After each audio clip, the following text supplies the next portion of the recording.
You are homeschooling 8 children.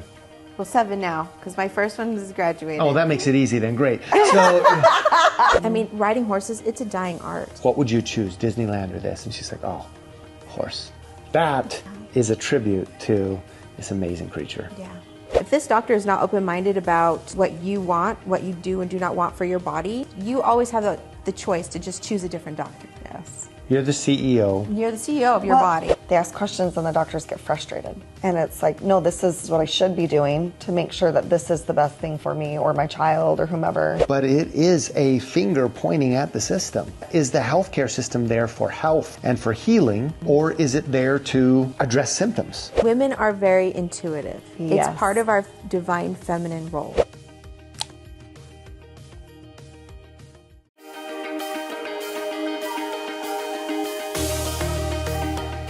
Hi, I'm Stephanie. I'm Seth, and this is The Forever Young Show. The most powerful force in this world is a woman who knows who she is, why she is here, and what she wants to accomplish. And that's where self-care comes in. As a woman, it is my opportunity and my responsibility to take care of me. Self-care for your mind. Self-care for your body. Self-care for your money. Our mission is to serve women as they fulfill their irreplaceable roles in families, society, business, the fabric of humanity. So let's get this show on the road. I know I've given you bits and pieces about like my surgery and like how that all happened, like the last 3 years since I had Wyatt. And it was like, you put yourself on the back burner because you don't want something to be wrong with you, right? Yes. Denial? Yeah, it was a bit of denial. And it was like, well, maybe there's an emotional connection to this physical problem I'm having, right? Yeah. I mean, you think things like that happen. Oh, no, She's Right? very along the lines of McKenna. I was just going to say, Yes. wait, did you just watch McKenna Woolley's No, I interview? didn't, Because but I'm sure she and I brought are that in up, the... and yeah. Yes. Well, so like I, do you guys know Allie Duzette? Like, you're familiar with her work, and like He's not, but I am. Okay, so like she's. That's what matters. She's really on the show. Yeah. They just needed a placeholder on the show, and that's why I'm here. Well, see, In like, fact, I want to reach out to her. yeah, you need to talk to her. She'd be She's great. incredible. And so, I just thought, well, maybe there's some kind of an emotional connection here, and like, I did go to like a therapist who kind of like does a little bit of muscle therapy, like what is it called? Muscle testing, right? So we went to this muscle testing class, and then like going to the class, you get to do a session for like $100. Like they'll do a session with you. And so I did, and we talked about some things, and it was really good. And like, I try to practice like some of the things that she taught me. And, like in some ways I felt better, but in other ways I'm like, this isn't really fixing my problem. But okay, I'm just going to keep going on, living my life. I don't feel like it's too much of a hindrance. But, basically like it was like I was not paralyzed completely, but I had like this lasting numbness like coming off of an epidural. And so I couldn't feel, basically from like my rib cage to my feet had this like, just this slight numbness, like the sensation of like your top layer was just kind of gone. In some aspects I was really super sensitive, and others it was just like, oh, I can't really feel that. Didn't you, when we went to lunch, didn't you say something like, well, I kind of have some neuropathy here and there? Yeah, it's basically Okay. what it is. Yeah, it was, yeah, that's what it was. I couldn't think of that. So yeah, it was like neuropathy all throughout, but there wasn't pain with it. Because see, like a lot of times neuropathy is associated with pain, Yes. not just the numbness, tingling. I didn't really have so much of that. It was more just like the numbness. And so it wasn't until like last year, like exactly a year ago from now, that like I started getting like leg pain, and I was like, just it kind of built where I was tripping and falling, and I was like, oh my gosh. My mind went to MS, because you hear about Christina Applegate and the Hellboy chick. I can't remember her name. I don't know her. She was in like Legally Blonde, and she was the dark-haired girl in Legally Blonde. Yeah, I would have no idea what her name is. Okay, but anyways, I'm it'll like, come I to me only know later. Reese Witherspoon. Other Yeah. than that. Yeah, but anyway, but so she's had MS, and I was thinking, oh my gosh, do I have MS? And so like, it took me a while to get back into my doctor, because I I don't go to the doctor all the time because I was totally I was healthy. Yeah. You know. So how long between birthing your 8th child, Wyatt, Yeah. right, and this? It was about 2 years. So you kind of lived with this neuropathy, numbness, partial paralyzation. Something's wrong, but no, for 2 years. Yeah. Yeah. And, you know, I would try to do like all my normal things. Like I could still get on the horse and ride. You know, I could go on walks with my kids. It hadn't slowed me down. So I I'm was not like, surprised. but the thing that did slow me, actually what it did slow me down was I really couldn't run. So I stopped, like my legs were so heavy, it felt like trying to run on land was like trying to run on water. Like run in a pool, in a swimming pool. You just, hate that. My legs were so heavy and it was like, I looked so funny trying to run and it was just like this thud, thud when I was trying to run. And so that was the hard thing. That was the only, one of the hard things was like trying to keep up with my toddler at the time. You know, after having my 8th baby, I couldn't run after my crazy, you know, 2-3-year-old. So that was hard. But yeah, it wasn't until like I started getting pain then I just, and tripping and falling. You know, we'd go on a walk and like I would trip and fall and my kids would be like, are you okay? Yeah. And I'd have trouble getting up.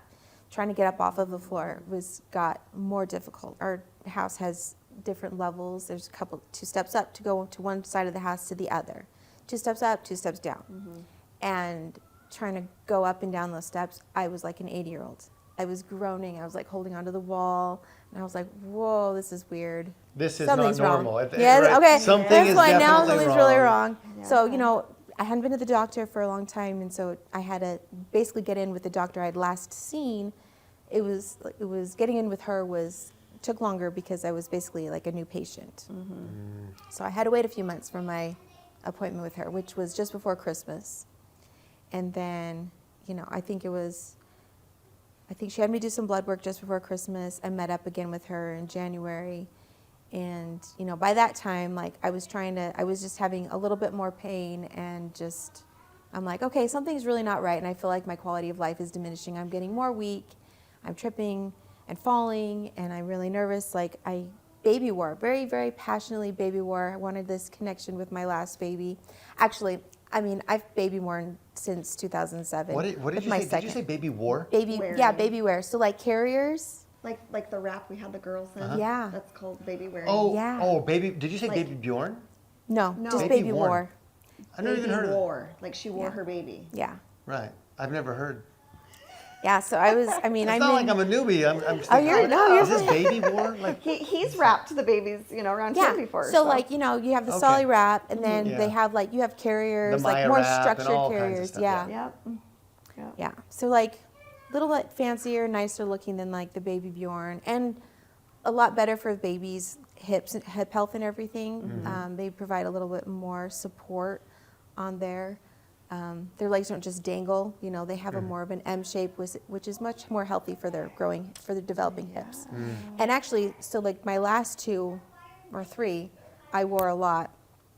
And, you know, it made my life simple, okay, because I have a large family to shop for and my cart was always super full. Yes. And then I can't have like little kids in the car or carry a cart, you know, a car seat carrier taking up space. So Yeah. wearing my baby in a wrap or in a carrier just was, I mean, it made my life so much simpler. And it was safer, right? Because I had toddlers that sometimes keeping them intact, you know, I could leave my cart and go after my toddler if I need to. exactly.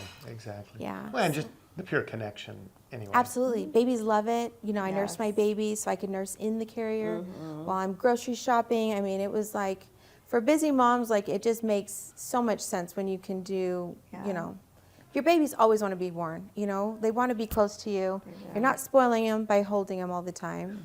And I love holding my babies. I don't like sharing my babies, passing them around. Yes. So, and when yeah. that baby's inside you, like your heartbeat is their comfort. And Yeah. so when you wear the baby, it brings them that comfort and that closeness. So You'll appreciate this because you're a horse girl. So, how old was Hannah when we went on that pack my trip? goodness. She was like maybe 8, 9 months old. 9 months. She So was the 2 small. of us, we decided we're going to go to the high Uintas. So that's, we're talking Rocky Mountains in northern Utah. We're gonna pack in horses, right? So Steph's on a horse, I'm on a horse, and we've got a pack horse. Yeah. I'm wearing Hannah.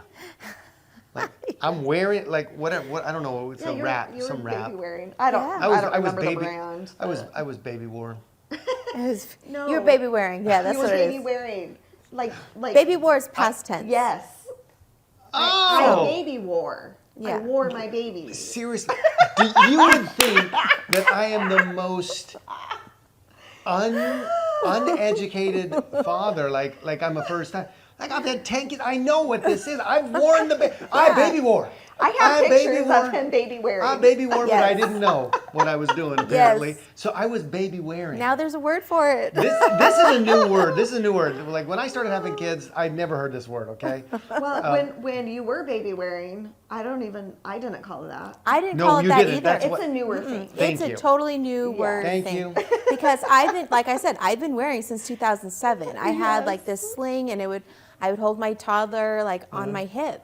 It would kill my shoulder. Yes. You know, and then it was probably my 5th that my sister-in-law like made like a homemade wrap that worked just like the Solly wrap, with all the different crosses and ties, right? So that was the one that you used when Yeah. the girls were like Yeah, newborns. I needed your help with that because that thing was Oh, yeah. complicated. But point being, I was baby wearing.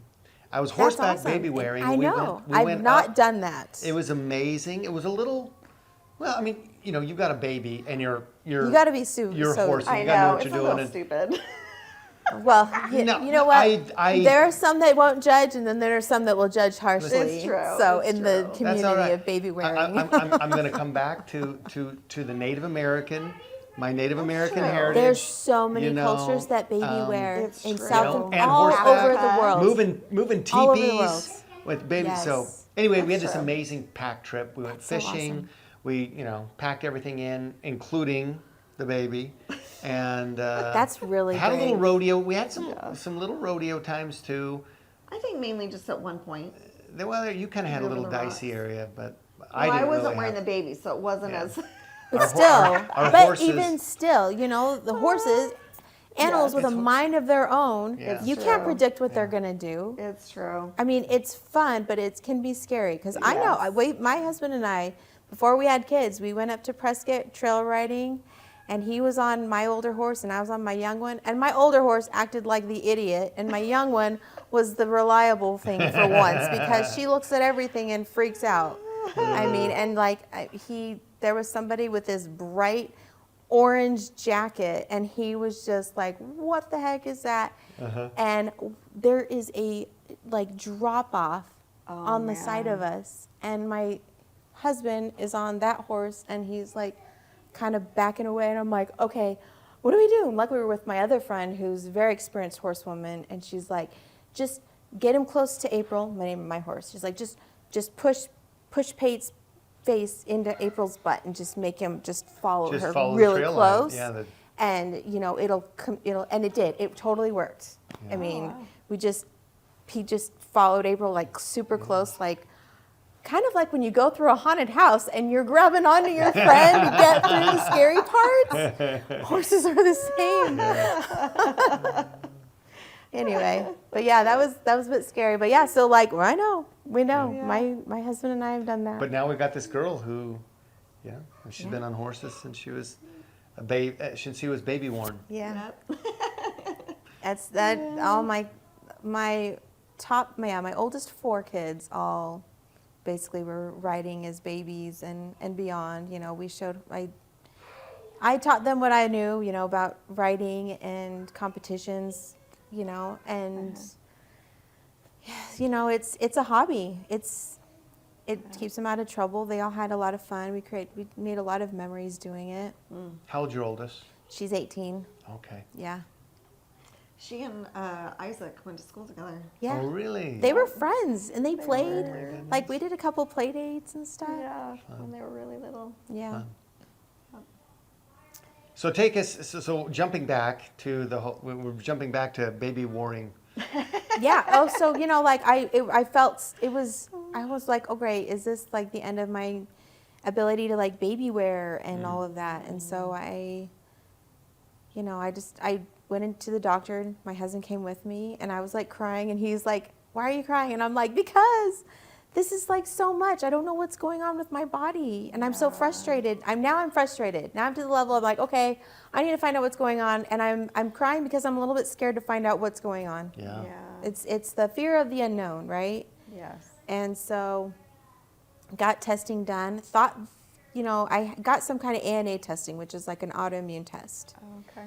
Thought it might be lupus. So, I had a referral for rheumatology, neurology, and I begged my practitioner to like let me go to physical therapy. I'm like, do I qualify for physical therapy? Is this something that like I can go to physical therapy? Because I'm just getting weak by the day. It's interfering with my quality of life and my ability to clean my house and take care of my kids. And so I was able to do that. And physical therapy did help. And it kind of sustained me because I had to wait like, I want to say it was almost 2 months from my rheumatologist. It took me forever to get my neurologist appointment. And how frustrating is that too? Yeah. When you've got something, we're not just talking about, some benign little problem or annoyance. We're talking literally about your safety. I mean, if you're tripping and falling, while Exactly. caring for babies, let alone just being independent. Yeah. Like we're talking about that. This is escalated to. This is a serious impairment on That's right. my ability to function. That's right. And then you're sitting around, you're not even waiting for testing. You're waiting For the appointment. You're waiting. the appointments to do have a all the testing, consultation, right? Yeah. So because we met January. I think it was like end of January. We met up again.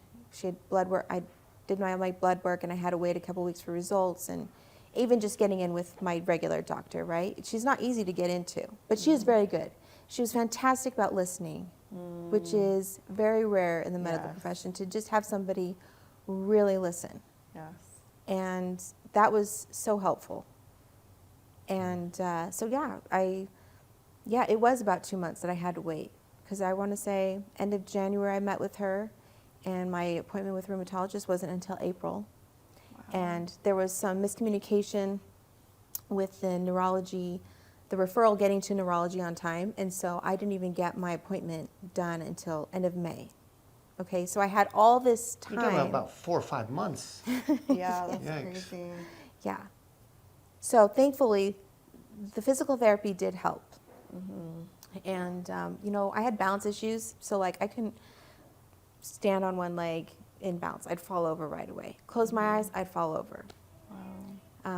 So I did some chiropractic work after I had Wyatt. I thought maybe there's like a compression of my spinal cord or something, maybe like pinched nerve or something.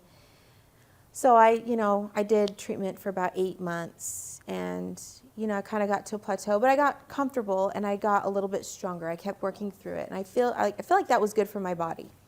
And so, but yeah, once I started having the pain and everything, that's when I felt like, okay, I need to figure this out. Yeah.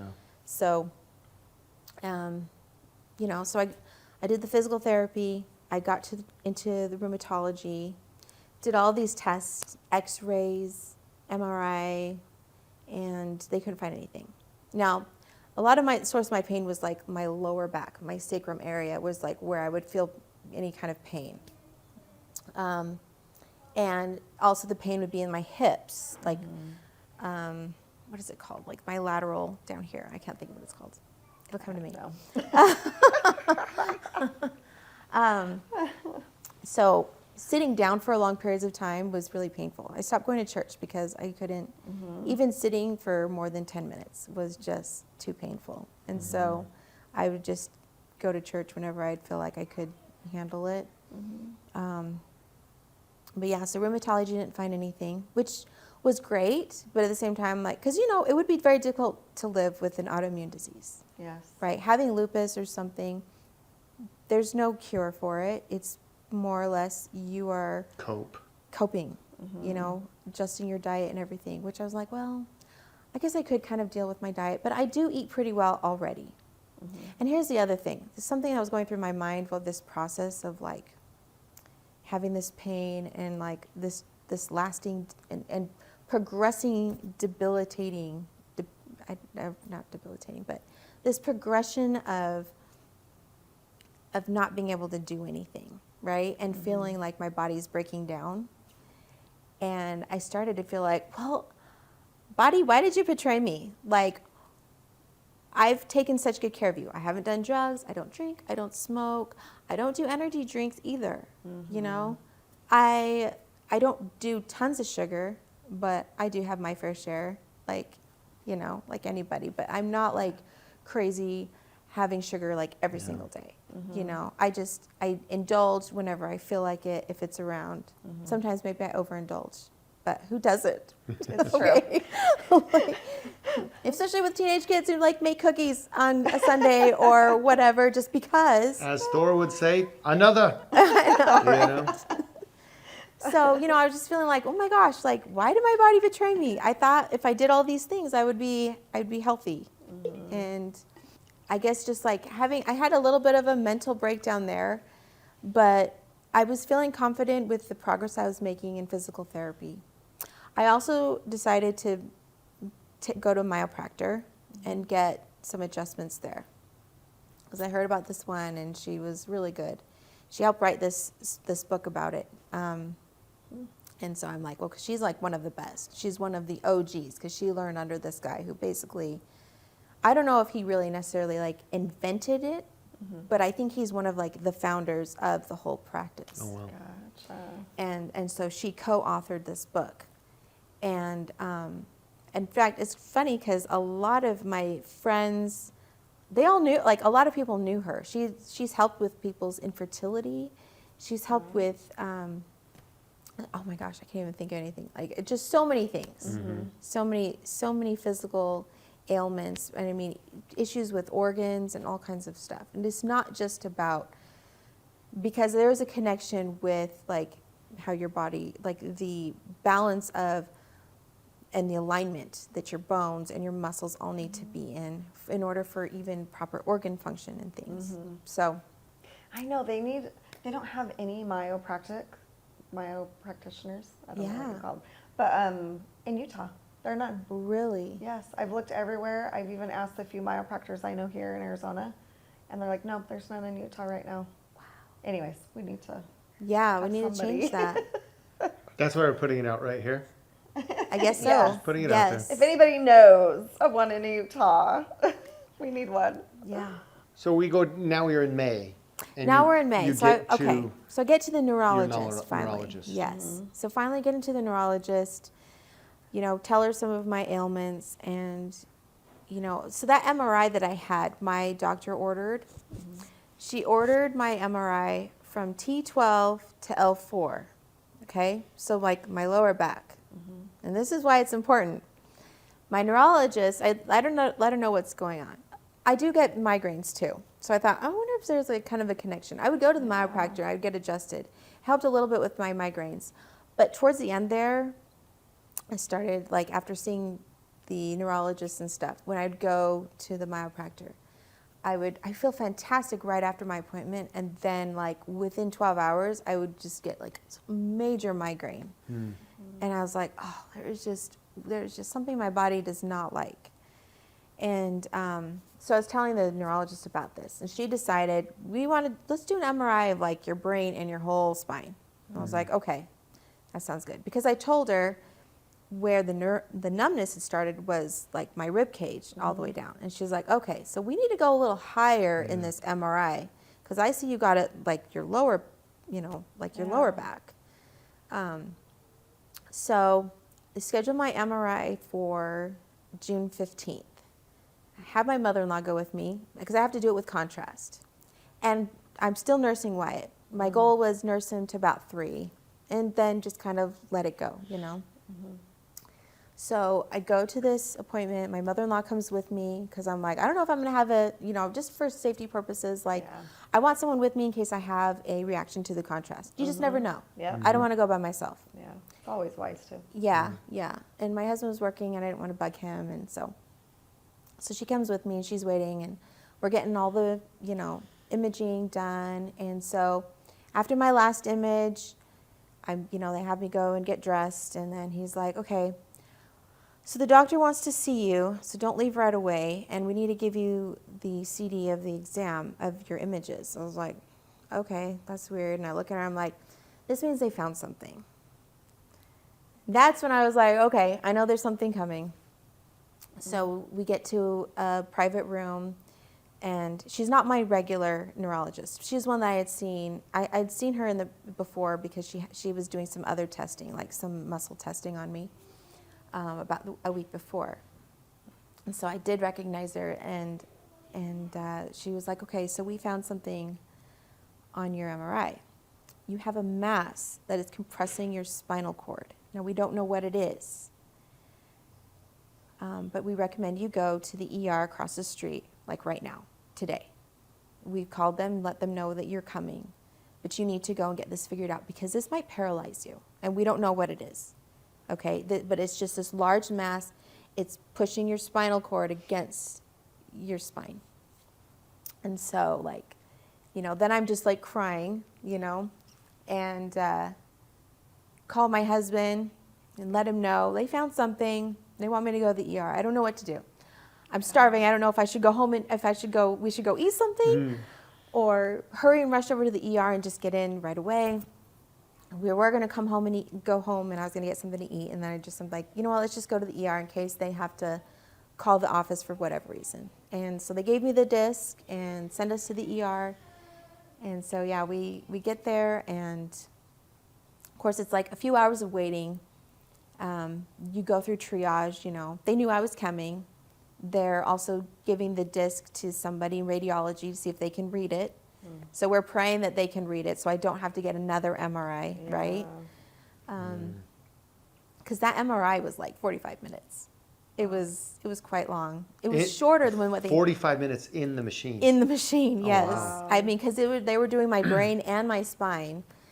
That previous MRI I had done was probably about 20 minutes, and it was just my lower back, and it wasn't too bad. This time it was like, I didn't have music or anything. Oh my goodness. And I mean, that's not normal, No, really. it's It's not. not normal. I think the first time I got an MRI, I was really spoiled because it was like headphones and there was a little bit of music in the background. That was great. Cheese and crackers. Yeah, I know. So I come in here, I was like, wait, this neurology place, they have like their big old fancy machine, and what? You don't have music playing in there? Like, Right? anyways. I've had a few done, and they've always had music. I don't know if they had headphones back then. I was in 7th or 8th grade or something like that. So, 25 years ago. Yeah. There may be some changes. So we didn't have the headphones, but they had music, and I'm claustrophobic. And so I'm like, I can't imagine. okay, I just have to go was. in there and close my eyes and just like Yeah. listen to the I close my music. eyes anyways, and I'm not claustrophobic. Okay, like I used to like to be like tight, like, zipped up super tight and Oh, hang no. out in sleeping bags and everything. I mean, I don't anymore. I like to, but I can handle it. Like I'm okay. So Yeah, I don't like that. yeah, so we waited. And you didn't get to eat during this time. My mother-in-law, during triage, oh, this is funny. My mother-in-law left to get me some food because we're going to be waiting for a while. Yeah. And so so she went and got me food. So we're still like kind of waiting in like the common area. We don't have the whole triage curtain room yet. You're still kind of in the big waiting room with everybody, but they know you're gonna go. They're waiting for a bed in that part. So right at the time she comes in with food, I get into that waiting room area, or I get into like a room, the triage rooms. And of course they tell you no eating or drinking in case you have to have surgery. Exactly. Okay, but like before they told us that, I did get to eat like a banana, and I had like half of a granola thing, and I had some water. And then this nurse comes in, and like I'm like drinking, and he's like, "Wait, you're not supposed to be drinking anything, cause in case you have to have surgery." It's like no more eating from now on. I was like, okay, and I just like, but it's like I'm just drinking my water, just not even. Anyways, but that was So I did get a little bit, but then I started getting like this raging headache because my blood sugar is just. Oh yeah. I always get a headache if I don't eat enough. Totally. Well, by this time you'd probably gone. You were fasting for the MRI. Were you? No, I didn't need a fast for the MRI. okay. No, but just the timing of everything that day, I ate late, and so I went to my MRI and just thinking, I'll eat when I get home. Yeah. Totally. Hours later. Hours later. Yeah. So, anyways, we get into triage. They're still trying to read the, the disc. And so we just waited for a little while longer. But then by that evening, they took me to another room. They're like, okay, we're going to admit you. They had a neurosurgeon come down. And so she was a neurosurgeon's nurse practitioner. That's what she was. And she showed me the imaging. She kind of explained what they saw and showed us. And she was like, you are going to need surgery. We don't know what this is. We don't know if it's cancerous or not. And I don't know if it was dumb or smart of me to be like, well, I know if it's cancer, I'm not doing chemo. I'm like, she's like, well, let's just wait till we get to that. I mean, it was quite large. It was a large tumor. She's like, it looks like something that's been there for a while. So, but she's like, you are going to need surgery to get this taken care of. Yeah. So it doesn't we're going paralyze to, you. yeah. And so, they went ahead and scheduled the surgery, had me meet with they admitted me, so I had to stay the night. So I was planning on going home. I couldn't nurse White for 24 hours. And here I was like, oh my gosh, now I have to surgery. Like that's it. No more.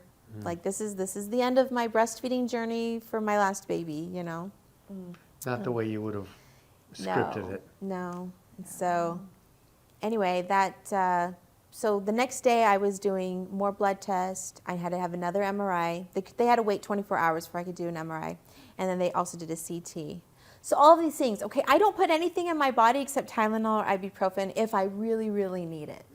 I've been, like, I take homeopathic medicines. I just do a lot of, holistic methods of everything. And so, like, I'm like, oh my gosh, now I'm really going to get drugged up, right? Yes. But, I'm like asking questions like, what does this do? What's this for? What are the risks of this? Okay, well, calculating everything, I'm like, okay, I guess it'll be okay. Felt like it'll be okay. I had a lot of people praying for me. And, that meant the world. I could feel that. I cried so much. I haven't cried that much in a very, very, very long time. I can imagine because, you're going through all this and you're like, okay, we don't even know what it is. Yeah. But I have to immediately go into surgery. Yeah. And not knowing if I'm going to, survive surgery. Yeah. If I'm going to, wake up from surgery, if they're going to get it all. Is it cancerous? What if it paralyzes me doing the surgery? All of these what ifs. Right. Am I ever going to ride a horse again? Yeah, and then on top of it, breastfeeding is I don't know, what am I trying to say? It's almost like a spiritual journey. It is. It's this beautiful connection between you and your baby. Yeah. And then to not get to choose to stop doing that. Yeah. It was one of the hardest huge. things. Yeah, it was huge. That alone would make me bawl my eyes out. Oh, I cried so much before and after, I tell you. Yeah. So, so we had a lot of prayers. So Saturday evening, my kids got to come see me. And, I'm like, I want to see the kids. So after all this testing is done, it kind of quiets down. And my husband brings my mother-in-law, they bring all the kids.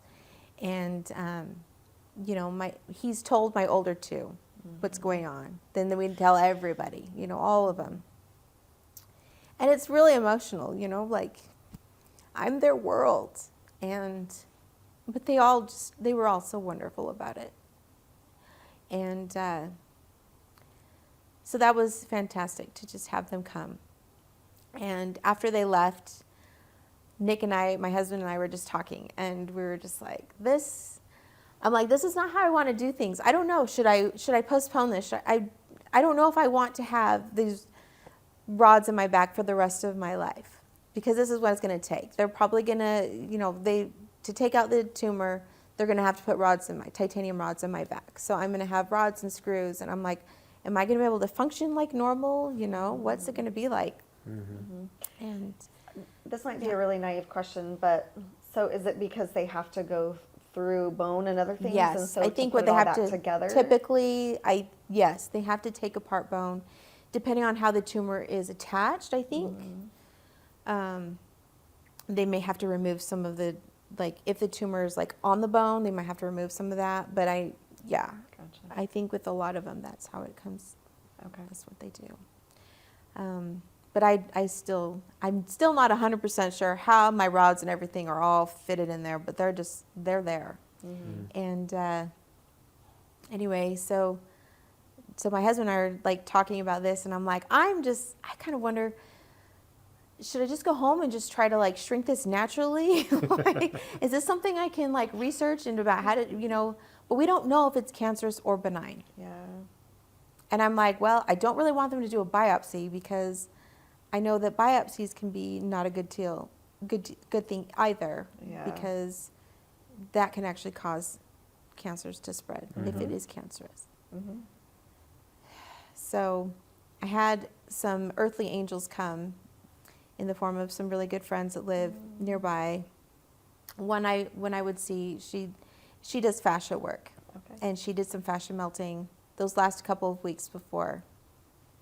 And I mean, like, my body just loved it. It responded so well to the work that she did. And I was like thinking, oh man, things are going to look up. Maybe it's just, we thought maybe my fascia is too tight. And maybe that's what's causing all of this tightness around, the nerves and everything. Mm-hmm. But, she did work on like my neck, and she felt like some kind of a blockage. She has magic. I mean, I call them magic hands, but she really has this gift. Her hands, like, she can just feel the flow in a body, and it's just amazing. I want to go to her. Oh yeah, I'll give you her info. She's fantastic. And so she came, and then another really good friend came, and I'm like, I've never had surgery, you guys. I don't even know what to expect. I kind of don't want to do this now. I'm feeling like I want to run. Okay, the fear, the fight or flight, I'm feeling the flight thing coming. And so we talked, and they both had surgery, and so they were able to just kind of talk me through it. Like, it's no big deal. Like, they'll put you to sleep, and you'll just wake up, and you'll just deal with it. But they're like, it's not that bad. And we laughed a lot, and that helped. I love to laugh. I love that. Just attitude is everything, and that just really lifted me up to just have some things to talk about and just laugh about it. Just totally took my mind off of me and my problem. And then I felt like, okay, I feel like I can do this. I feel like this is the right move now. Like, I feel like this is God telling me this is okay. Because I brought you two trusted people, and they, like, through their voice, this is the right move.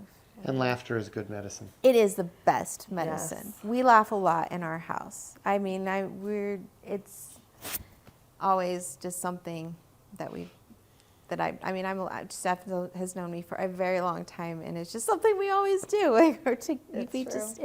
Laughter is the best. And so, something really cool I wanted to share was my daughter is. So my daughter, the veil is very thin for her, and so she can see, spirits, good and bad, and so my husband had told her, my oldest, like, what was going on, having the surgery, and she was feeling really nervous, and she got into the hospital room, and they came in, and she saw two angels standing on either side of my bed. And she's like, now, I didn't know, they didn't look familiar to me like any family members I know. But she's like, but what I did know was they were there to help with the surgery. And she told me this late that night when I don't remember if they called me or I called them just to talk to them. And she told me this. And then I just knew, okay, everything's going to be okay. And I can't tell you, I mean, it was just a miracle. I woke up from my surgery, and it was like the neurosurgeon told me they'd gotten the entire tumor. They're taking it for biopsy, and everything went well. And so it was a bit of a recovery, trying to get used to feeling these rods in my back. And, some of the side effects from the pain medicine that they gave me, were just not so fun. And, but, I was able to get through it I used a lot of natural remedies to get through that stuff. And I stopped taking like the Percocet and the morphine like by Wednesday. My surgery was on Sunday, and Wednesday, Thursday, I was taking just like Tylenol and Norco, which the Norco I think caused like some, Norco causes constipation and stuff. So like, I wish I'd known that. Yeah. I didn't ask questions on some of those. I didn't realize that was a side effect, but now I wish I had known. Now I know, and it's like, everybody talks about it. Oh yeah, that's one of the main things. So anyway, but yeah, just my husband oh my gosh, he's such a rock. I mean, he was there with me the entire time of the hospital, taking care of me, making sure I wasn't ever left alone. If he needed to go home for something, he made sure I had somebody at the hospital with me. And I mean, he didn't get any sleep, and probably just hurt his back even worse, just being there. And then when I got home, I mean, he was having to get up every hour and a half to turn me over, help me go to the bathroom. I mean, it was really difficult to sleep those first 2 weeks. It was like the hardest. But it got better. But I cried so much. Like, I had a huge support system while I was in the hospital. We had meals brought in that week I was in the hospital and the week after. And that really took care of my family for me. We had friends sending activities for my kids. And then after that, I mean, just more meals brought in for a while. And my kids were so helpful. So I homeschool, and we took a break. That was our. Was that this year? That was just this last summer, yeah. That was this summer. That was this summer. We're talking like 3 months ago? Yeah. Oh, we're talking, when you're saying June, This was June. this was just this June. Yeah, Okay. yeah. I'm 4 months out. Wow. Yeah. Yeah. So, my kids were all helping. So I'm glad that we've taught our kids to work hard. I mean, they're workers. We have a day every week that we clean. They do their schoolwork, but we have a day where we do cleaning, or they help me with whatever needs to be helped with, right? It's like home ec day. Yeah. Well, and we incorporate some of those skills even in their homeschool, like where they're helping, they get credit for helping cook all the time and like learning to cook things. So my girls can make tortillas, they can make homemade tortillas. homemade tortillas. He's like, Stephanie. Oh yeah. They know how to make tamales. So I do like tamales.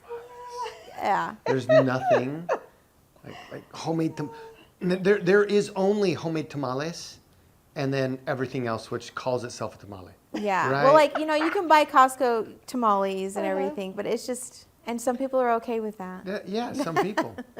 Like most of us There was have to be okay with one that. time I bought some there, and they were pretty good. I'm not saying that they were decent. They definitely weren't. But we're like, talking about healing hands making the tamales, right? Thanks, Encanto. Yeah. The tamales, and what else do they learn how to make all kinds of stuff. I mean, they help with dinner, and so they were helping a lot, like while I was gone. They could do, there was a lot they could do. And so I don't know, my kids were just amazing, just helping all the time, especially with the little ones, okay? So we're talking about like having to just cold turkey, no more nursing, my almost 3-year-old. And like, it's how I'd get him to go to sleep through the night, right? It's like part of our nightly routine. So that was a challenge for them. They were the ones dealing with that. I was just gone, and they were dealing with getting him to bed and everything. Oh man. But, yeah. It's probably taught them a lot to also go through this experience. Oh, they did. When I came home, they were just, Mom, you do so much. We don't realize how much you do. Oh yeah. You're like, come on. Yeah. Stop, please, stop. What was that again? Yeah. You're like, I "Can don't we know get how this you in do writing?" it. They're like, I know, right? I mean, I was really surprised. They were all so grateful. But I'm like, I'm sorry, guys, just because I'm back, I'm not going to be able to do anything for 8 weeks. Wow. He said, no bending, lifting, twisting. couldn't carry anything, lift anything heavier than 3 pounds. Did you laugh? You're like, I was like, that's funny. I'm like, okay, well, I don't want surgery again. Yeah. I really don't. I mean, that was a really hard surgery. Oh, so I didn't tell you was how big the tumor, like where, how big it was. So the tumor was found, it was T5 to T10, 10 and a half, 11. Wow. So he had to do, my incision is T4 to T11. And my rods are somewhere in between all of that. Oh my goodness. But so that first MRI, I completely missed it. Remember I told you it was T12 to L4. Yes. Completely missed it. Yeah. So, so yeah, I didn't want to have surgery again, and I adhered to all my restrictions.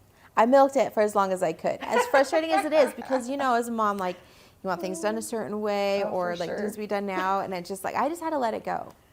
Yeah. And I'm honestly, I feel like I'm a pretty relaxed mom. I have a lot of patience, which I learned from riding horses. Because I had a Greenbrook horse when I was about 17 years old, and she taught me a lot. I still have her. Really? She's 26 now, and she's blind. Wow. But she's, you know what, she's still happy and answers to her name and knickers and stuff. And so I feel like, well, she'll go when she's ready, and, you know, we'll just keep her happy and comfortable. But yeah, she taught me a lot. She was crazy wild horse. I mean, that horse, crow hop, do you know what that is? Like, Oh, yeah. just, Yeah. I mean, that thing, What is I would, crow hop? it's like, It's kind of, well, they kind of. yeah, like Oh, bounce, okay. like imagine how a deer like jumps just like straight in the Yes. air. Yeah, that girl could do it. Like she was Wow. extremely athletic. It took so much to wear her down to get her brain to think. So we'd have to do a lot of like pre-running. Like I would have to lunge her, basically just run her in circles around me. Groundwork. Lots of groundwork with her, which she's, you know, she's great ground manners. And I mean, she's the sweetest thing. She's just like a big dog. But when you get on her back, like she's just like, her brain just, I don't know, rewires to just this really wild animal. It just doesn't, yeah, she's a different animal. But she taught me so much patience. Because you couldn't get angry at her for doing anything, or it would just make her flip out more. And so I just had to always stay calm. No matter, like, if she freaked out, I had to be calm. And, you know, motherhood has been, I mean, I never planned on having 8 kids. Yeah, I was going to say, how did you get to 8? Because you said How did you we weren't- get to 8? Yes. I mean, because growing up, I was like, maybe 2. Like, I wanted to live on a ranch and have lots of horses and dogs and live with my best friend. I don't even know where my husband was. I mean, my best friend and I, like 10 years old, we were planning out our lives. I don't know. I don't know. We were just going to be roommates and have all this land and take care of horses and do Kind of stuff. sounds like a My Little Pony motif here. It was, you know? it was wild. But yeah, it was, you know, wasn't until like high school area that I got, okay, I think I might be okay like having kids. Maybe 1 or 2, you know. But I didn't think I'd be a stay-at-home mom. I worked for a long time, and I worked and had toddlers. I stopped working when I had my 5th because like just her feeding schedule and care was like round the clock. I was trying to get her to gain weight. And at that point I was just like, I feel like I'm stretched thin here, you know. My oldest was, I think she would have been 1st or 2nd grade. I think she was about actually 2nd grade when I had her. So it was like, you know, trying to get them to school and do all of that. It felt like it was time to hang up my working mom hat, you know. You talk about, you mentioned something about feeling really strongly about independence and individuality as a mother and not losing yourself in motherhood. Yeah. What does that look like? For me, that looked like sharing my passion with my kids. So like I was big into horses and I taught my kids to ride. And when my oldest was 4, you know, she was out there. I mean, they were always out there with me when I was cleaning up with them. I would give them pony rides. And so that was like just such a healthy outlet for me to just always be taking care of the horses and incorporating my kids with that. And I mean, getting a little bit of me time to ride. You know, it was a great distressor. So basically, I'm going to invest in myself. I'm going to make sure that I can de-stress. I'm going to make sure I connect with horses. This is my passion. And kids can, they can come along. Like I'm going to share that with them, but Yeah. it's not going to be, it's my plate that they can share in. It's not me Yeah, I didn't. self-sacrificing so that, That's right. yeah. Yeah. Yeah. I didn't force them into it. I introduced it to them and they enjoyed it and we just kept it going. Like, if they didn't want to ride, they didn't have to ride. But unfortunately, they're all like me and they love riding. I mean, even so, all of my kids, they love riding. As little babies, they would cry if I took them off the saddle. Aw, I mean, teeny tiny. They loved it. They rode with me. My fifth one, she would ride with me, and my horse, he has the smoothest jog. I mean, it's just like pitter pat. It is so soothing. Just you could ride it for days. And my fifth one, she'd fall asleep. Like it would just totally put her to sleep. She would sit in front, and we'd just be jogging around in our backyard, and she'd be asleep. And I have like videos and pictures of me like holding her, like she's just totally asleep. So you're saying a jog? We're talking canterlope. We're talking We're a fast talking like trot? slower than a trot. It's slower Like than a a trot. fast walk. It's a real trot, but it's Slow. real slow and smooth. Really? Yeah, but these are show horses. You gotta think. So they move a little different. Yeah. Yeah, they're not like ranch. Ranch is more like, you got the fast trot because you're out there doing things. You got to be quick. You're moving cows. You got to be Yeah. quick. So these are like pleasure type where it's like, you take it real slow. You want your lope to be real smooth. So What's that look for? no, She's I'm like, just "Oh." like, oh, maybe. we What's need to that get feel one. like? Yeah, I can see that. That's Stephanie's style right there. She's The like, fast as him. I'm like, it takes a lot of stamina. It takes a lot of muscle to stay on and go fast. No, it really does. it does. It yeah. does. I mean, all of it. I mean, because, I did all the disciplines. I did English, Western, I did jumping, I did the gymkhana. So I did the barrels and the poles. So I know. And like to get my horse to be slow sometimes, you gotta like, I'd sit and I'd run him around as fast as I could. And I'm like huffing and puffing afterwards. I'm like, oh my gosh, I feel like I was running, because just trying to stay on that. yeah. Right? It's true. And like I'm pushing him and he's like, and then I bring him down to slow and he's just collects up and he's just like this rolling lope. And it's just, it feels amazing. My little ones can like sit and lope with him and he's real smooth. Fun. Yeah. So it's a lot of fun. I'm not going to be able to get on the horse for a little while longer. It's looking like, so I got clearance September, mid-September I got clearance to just start physical therapy and just do whatever, start living your life. And, but I asked him, so how soon can I get on a horse? He's like, you have to wait at least 3 more months to have some more x-rays and make sure all of your rods and everything are still good. And then we'll talk about you getting on a horse. That makes sense. Yeah. Hard to hear. That's So hard. it is hard because my last experience on a horse, I fell off. Like I was trying to get on. I don't know. My horse was, he hadn't been ridden in a while. This is earlier this year. This is earlier right? this Where year. you're This was kind of like, going through the mine, of the neuropathy and yeah. balance. So and it all was that. like, I had done physical therapy for a while. I can't remember when I tried to get on, but I got some really nice bruises from that fall. Like he just kind of took off. He spooked and he was just, I don't know, he was just having a really off day. Like my daughter came off of him and I was like, oh my gosh, you can't do that. So I had to get on, like I was going to get on and correct him. And he was just like, nope, not doing it. So Man. luckily I have a great trainer to come moments like that. I was like, I can't ride. She's like, I'll be over there. Oh, that's good. And so she's come a few times. But I mean, he's a great horse. He was just an off day.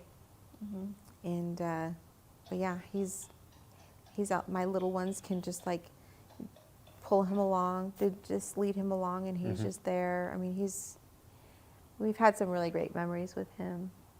So I love horses. they're amazing creatures. You learn really are. so much. They're there in the present, and it's like they teach you so much about that. Yeah. Now that we have some of our own horses, well, I guess we always have since we were married, but now that I've been around horses more, just that connection with them, like it really, I've always loved horses. I think they're absolutely beautiful and they're so strong. Yeah.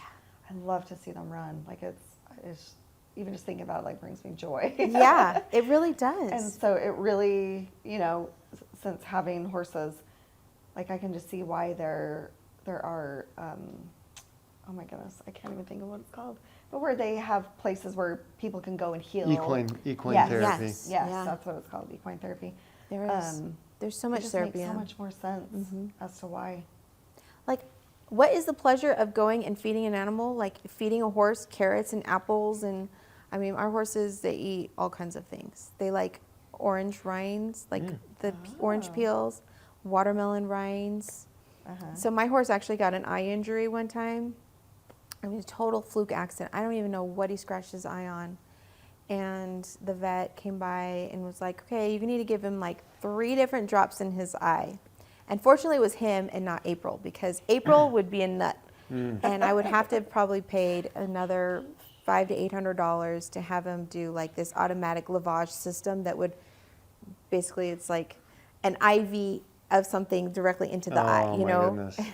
So, like this whole contraption that's just like, it's just there and you just, you know, syringe it through or something.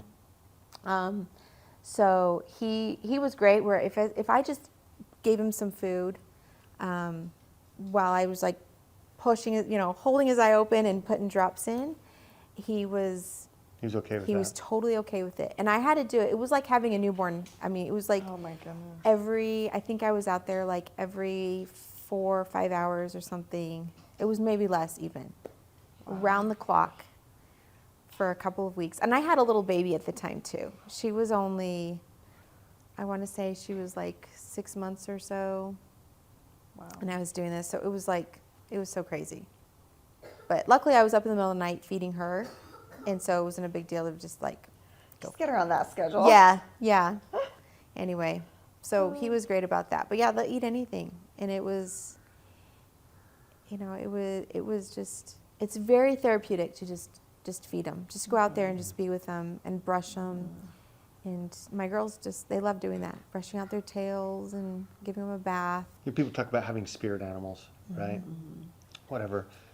But animals in and of themselves, I mean, they obviously have a body and they have a spirit, but there is something about horses that is obviously therapeutic, but there is something majestic about these animals who are not predators, right? They're not hunters. They are the prey, really. But there is something magical, honestly. They're like a magical spirit animal, right? And when people are around them, if you will allow yourself to bring down that wall of fear, because they are big, right? Yeah. They are muscular. They're so stinking powerful. And so you can see, it's just interesting. We have people coming from all over the world, right, because of our business. And so we will host people at the house. And, you know, we live the Western style. So we've got people from Thailand and Japan, you know, and Asia coming over and having experiences, you know, China, Mexico. Taiwan, Mexico, Yeah. coming and having these experiences with animals. Many of them, it's their first time they've ever been around a horse.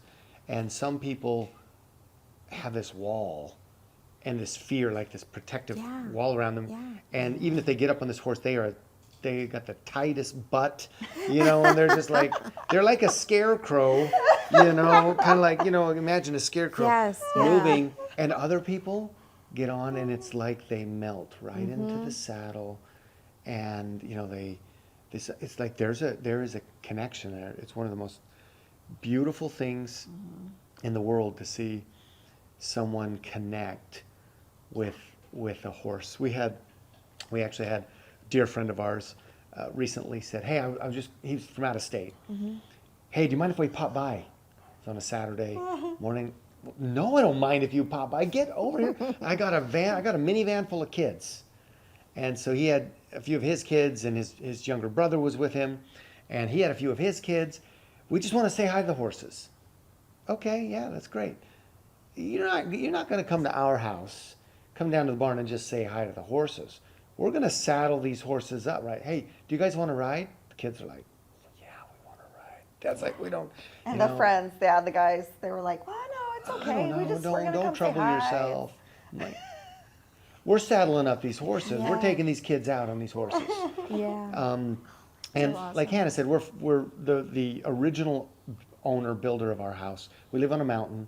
She was so smart, and so we got a slope. She was so smart to take the backfill and literally create a full size roping arena. Nice. Right, drill pipe fence all around, steer chutes. Right, I mean it's set up for It's set up perfect. for reiners. Honestly, Yeah, yeah. barrel anyway. Pair of rubbers, yeah. So we, I'm like, we're just going to saddle these horses up. And like, unless you tell me no, basically I'm doing it, right? And you can even try to tell me no, and I still might do it. Yeah, you're on my territory right now, and you got kids here. So Well, you guys are super close too. we are. And so we saddled up the horse. Oh, thanks so much. And we got these kids out on these horses. And, some of them were, they rode for a bit, and they were good. They were done. And some of them, in fact, our daughter Hannah and these two other girls, they're all within like 2 years of each other. And we needed to go to the far side of the pasture to gather one of these Mustangs, because we have two Mustangs that were BLM Yeah. land, wild Mustangs in Nevada and the Utah herds. And now one's 20 and one's 10. And they're just, these girls are going to ride rodeo this year. They actually started last year riding rodeo, barrels and poles. Wow. And they've got their first rodeo of this season coming up November 2nd. I think. Oh, that's so these cool. Mustangs are amazing. Like, they're just Really? amazing creatures. As I'm haltering up and getting a lead line on this horse, we're way far from the barn. We're down the other end of the pasture. And I had all these three girls because they wanted to help me, right? Ours and then two of theirs. And I said, girls, let's just throw you up on this horse bareback. Yeah. Right? Just stack them up there, right? Just stack them, all these three little 8-year-old, Just 9-year-old walk 'em back. girls, It's way and faster walk 'em for back. you. Amen. It is. But there was, honestly, I felt like it was a little God moment where he was like, have these girls do this. Yeah, so I threw our daughter up and, hey girls, do you want to get up? Yeah. Threw all three of these girls up. Something about being on a bareback on a horse too, where you can feel them. Oh, yeah. Right? And so these three girls, It's totally different feel. Bareback versus having the saddle. You feel every movement in their body. every muscle, every twitch. These girls were grinning from ear to ear. They were just tickled pink. And as this Mustang's just moving, and they're feeling just these little undulations, and I yelled to one of our friends, and check out these girls. And of course he was like, oh, that's awesome. And anyway, we did all this riding, and one of these girls in particular she melted into the saddle. Wow. Right? And very, very great presence. And at the end, and I was ponying him around first, Yeah. and then I let go, and I said, okay, he's yours, and and she was doing the poles and all slow stuff, right? Yeah. Just walking around, but kicking up dust, and I said, how was it? She's like, amazing. And asked my friend, he said, listen, I just talked to my daughter, and we just got back from Disneyland, and I said, okay, compare them. What would you choose, Disneyland or this? And she's like, oh, horse. That Yeah. is a tribute to this amazing creature. Yeah. It really is. My kids, I haven't been to Disneyland. I mean, we took our oldest 3, I think, years and years ago, and none of them have been back. And I mean, there's just a lifetime of memories we've made going to horse shows and riding in our backyard that just trump all the rides and everything at Disneyland. Yeah. For sure. But it's such, I love that you brought up that you don't hesitate to invite people to ride. Even if they just want to come in like, oh, just let's come feed the horses a little bit and just pet them. No, I'm going to do you one better. You're going to get on. Yeah. Like, honestly, it's the best feeling to share that with people that you know. I have a really good friend who showed horses with me. She's running a nonprofit at her arena up in not Green Valley, but it's North Scottsdale. Okay. Rio Verde, that's what it is. And I mean, she's like, I want to expand this opportunity to kids who wouldn't have the privilege. I mean, riding horses, it's a dying art. Nobody does it. It's way too expensive, right? It's really people difficult. are being priced out. Yeah, yeah. It's very time consuming too. It is time consuming, and I mean, just everything about it. It's just like, it's difficult to find land to keep them or anything. We were so fortunate when my parents moved, you know, to the property they have where we could have horses right in our backyard. But yeah, it's a dying art, and I love to share it. The only thing I'm going to share say, it. Lorena, I'm not going to allow it to die. Yes. Like I can't like. No, well, no. I'm writing a country song right now about cowboy and then how this is never going to end. Yeah. So I didn't know that. Yeah, I am. That's so awesome. Things you learn. Thanks for showing up. I've been thinking about that though. Yeah. There are pressures. There are pressures that are changing the way of life, and you know, we're from the West here, but you know, I could say, I mean, the Eastern folk been around a long time. They've been riding horses a long time in Virginia, right? But there are a lot of pressures, urban pressures, economic pressures that are pushing horse culture. I mean, it's not on the way out, but it is becoming less available for a lot of people. That's right. So people who want to extend that, That's right. I absolutely love it. We have a friend, Brett. Shout out to Brett. Brett's wife, who should be listening, who hopefully is listening to this podcast. You can share it with him. He called me and he said, "Hey," he texted me actually. "I got a son. It's his birthday. I think he's turning 3. Maybe he was 4. Do you remember? I don't remember. Anyway, his dream is to interact with horses. And, you know, could he, like, I don't want to take your time. Like, you know, I know you guys are super busy, but could he come down? Get on down here for this kid's birthday. I'll make it. We're going to make this happen." So we had him on this 20-year-old Mustang, Shadow, and got to interact with him and, you know, caress him and pet him and feed him. And like, "You want to get on?" You know, he's a little scared, but yeah, we put him on and we ponied that kid around and became like, from this young man's perspective, this is my best friend. Like, this animal is now a part of me, right? Like, there's this connection. And months and months and months later, it might even been a year later, I'd made a post on Facebook or something, you know, of me riding Shadow or something. And this particular friend had to text and say, "Just so you know, we're so, like, my son connected with your post because of that experience that he had. Like, he feels connected to this horse. Like, it's partly his." Yeah. You know? Well, I taught lessons to some of the kids in my neighborhood when I was a teenager. I taught lessons even beyond that when I was teaching my own kids. You know, it helped me out to expand, you know, it gave me the opportunity to share with other people, not just my own kids. It's an outlet beyond your own family. And so, you know, there are kids out there that have connections to my horse April right now that, you know, care about how she's doing and everything. And, you know, it's a pleasure to be able to share that. It really is. It's really fulfilling It is. to see their interaction and how much joy, you know, other people get from it. Okay, let's talk to those docs. Let's make sure you get back up on that horse soon. Oh, yeah. No, that is definitely going to happen. Oh, yeah. How long have you been riding? So I started riding when I was 9. My dad took me on trail rides out in the desert. So, I mean, but since I was like, my brother, he's 15 years older than me. So when I was about 4 or 5 years old, he got me like My Little Pony or something like that. And like after that, I just loved horses. Anywhere I would see a horse, I just loved horses. Talk about them all the time, read about them. And so my dad was like, "Okay, well, I think you're old enough. We'll take you, you know, trail riding." And so we did that. And it just kind of grew from there. He had a business partner that her sister-in-law had taught lessons and showed horses. And so he got me in taking lessons with her, and then she just kind of looped us into the competition side of everything, which was really fun.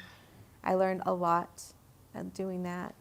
You know, it really did build my self-esteem to, you know, to learn and to be out of my comfort zone, right? But I mean, I was with a horse that I loved, but you know, there was a lot of ups and downs with that. There's a lot of opportunities to learn and to fail. And what I was going to say, when you say there's a lot of opportunities to learn, what that means is, man, there are a lot of tears There are, There yes. are a lot of There's a lot of tears frustration and tears. that are shed. Yeah, Yeah, we have girls who are going through that right now. yeah.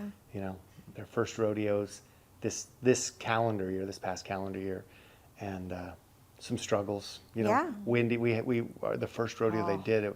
The wind was. Oh, It was see, horrible. Imagine. Yeah. Oh, Imagine. no, I know. You know. I Wind know. and We've horses. had those were- times. Wind and horses is ho- not a good wi- match. It's only a good No. match when there's no riders involved. Exactly. Because, you know, Exactly. run with the wind, you know, out there, but you try to. But yeah, not when your kids are riding. Yeah. No. That's like Yeah. anxiety level 100 for me. Seriously. When your little ones are riding, I mean, mine started riding on their own, and it's just like, it's just one of those untie the apron string moments, okay? Because it's like, I hope I did enough to teach them how to ride well, and I hope I trained that horse well enough to take Yeah. care of my baby, you know? Yes. Yes. And it's funny because I relate it now to like teaching my kids to drive, you know? It's just different horses. It's different Yes. horse. Yeah, it really is. And it really has helped like that patience level and, you know, our communication, because it's like I taught them how to ride horses. And so, you know, coaching them along with riding horses. Okay, I can coach them to drive a car. Oh my goodness. Actually, my dad did help a lot with that though too. But once he got her going, I was like, okay, I can take over. I can be calm here. With our 20-year-old, when she was learning how to drive, like from the beginning, I'm like, I promise you, you should learn from Dad. Not because I'm a bad driver, but because just the relationship we have. And, well, I mean, it is a lot more stressful for me, I feel like. And just the relationship they have, I'm like, maybe Dad should teach you. And she's like, oh, it's fine. I'm like, no, really? And then I think it was like the first or second time we drove together. I mean, she did, you know, go a little astray. She was learning. It was like a, you know, like, break, stop, you know, type of moment. And then she was like, yeah, I think you're right. I think Dad should teach me. I'm like, okay, I'm good with that. That's cool. She's like, do you want to drive? Like, to finish out, you know, just to drive down to the church. I'm like, no, we're good. But yeah, like, I think Dad should do it from here on out. It's kind of funny. Yeah, that is funny. Because man, I mean, it's a lot of emotional investment there, okay? Like, Yes. we feel a lot, and it's hard for us to just, like, stifle it down. Yeah. It's like going through the haunted house. Like, I do all the screaming, and my kids are like, Mom, it's not even that bad. And I'm the one who's, like, hanging on there and screaming the most and the loudest. So, yeah, Oh, that's good. it's a bit of that. But I don't in the car. I'm much better. I can handle things in the car. But yeah. I feel like I did pretty good, but it was just like, there was, to her credit, there was a house on fire, and she was watching that. And Oh, yeah. while she was trying to turn, she was also like, what? And I'm like, stop. And there was a ditch there. So, I mean, I think it was handled the best it could. I think so too. I think so too. But that give just yourself made her some grace stress there. go Yes. up. Like, yeah. It was actually kind of validating. Like I already told her. Yeah. You are homeschooling 8 children. Well, 7 now, because my first one is graduated. Oh, that makes it easy then. Great. So, what led you? So you've been homeschooling for how long now? Since COVID, since you know, that for your 2020, 2021 school year. My kids didn't want to go back. I didn't want to deal with all the things. And my kids loved being home. They hated going to school. I have, like, one of my older ones was getting tested for, like, IEP. Like, she was about to get tested for IEP, and then COVID hit, and so she never got tested. And she was just kind of pushed through.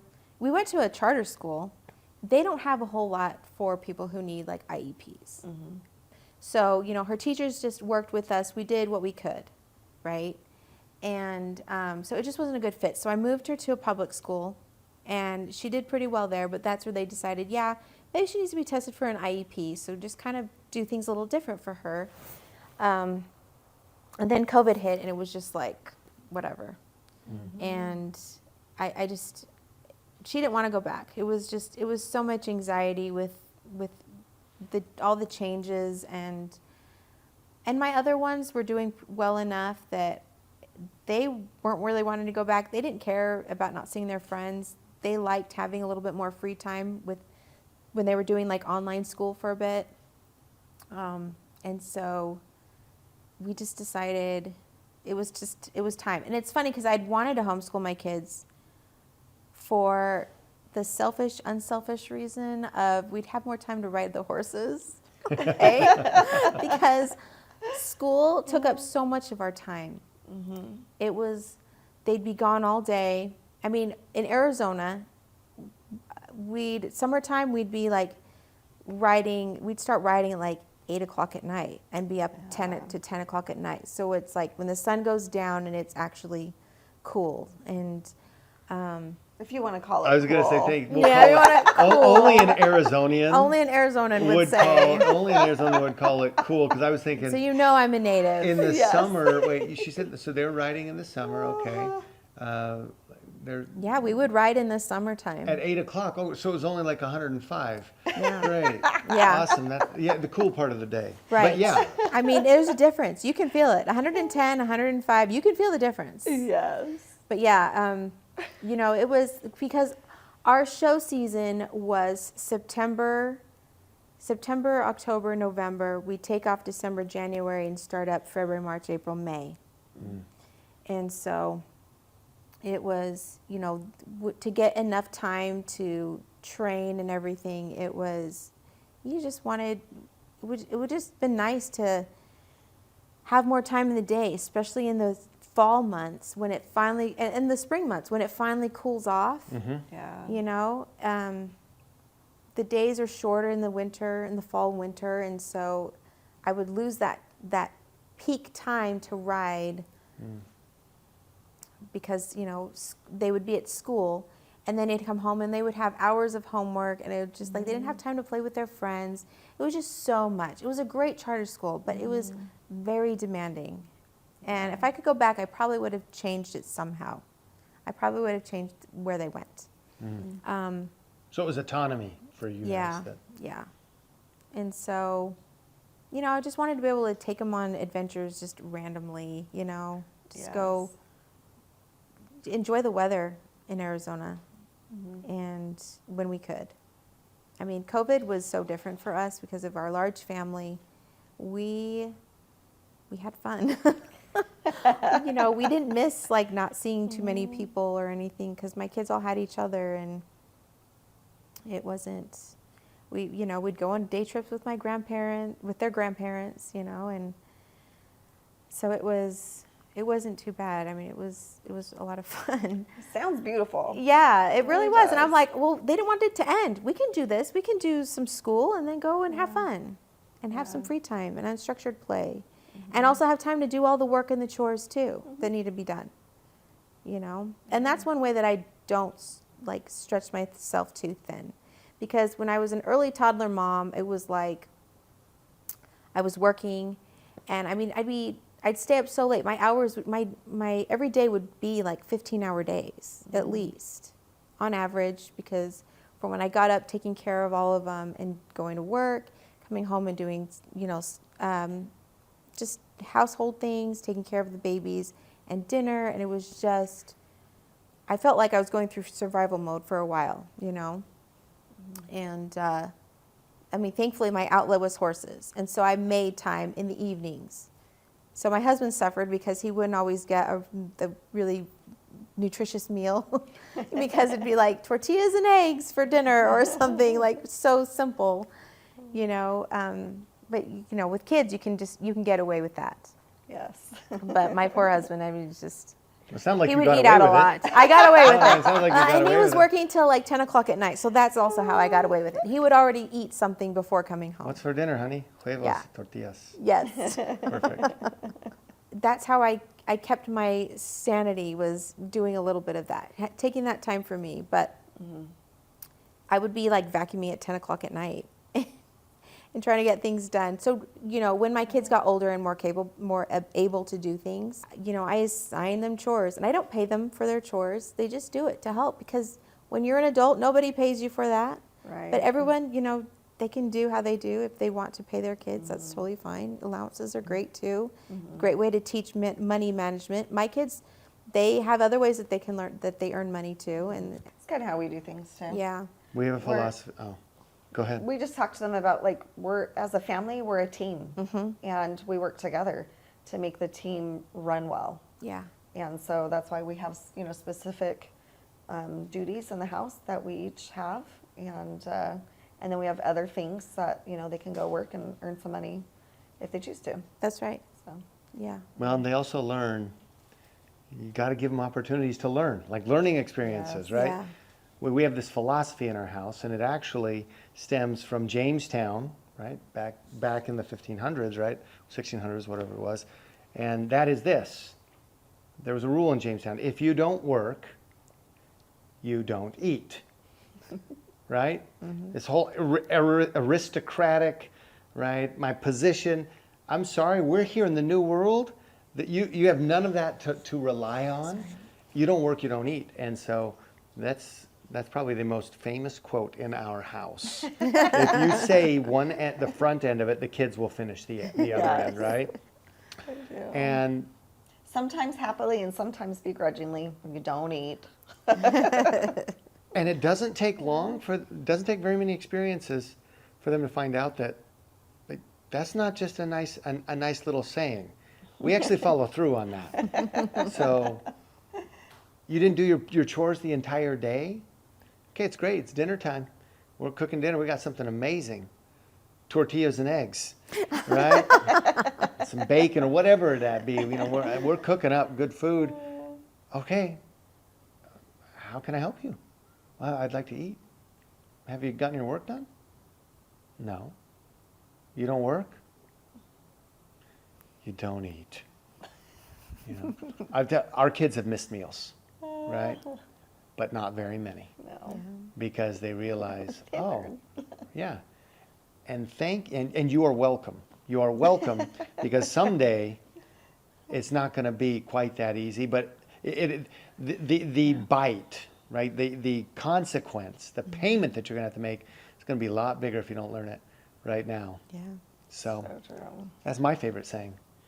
And every once in a while, I'll get an extra portion because they didn't eat, right? So that's really what this is about.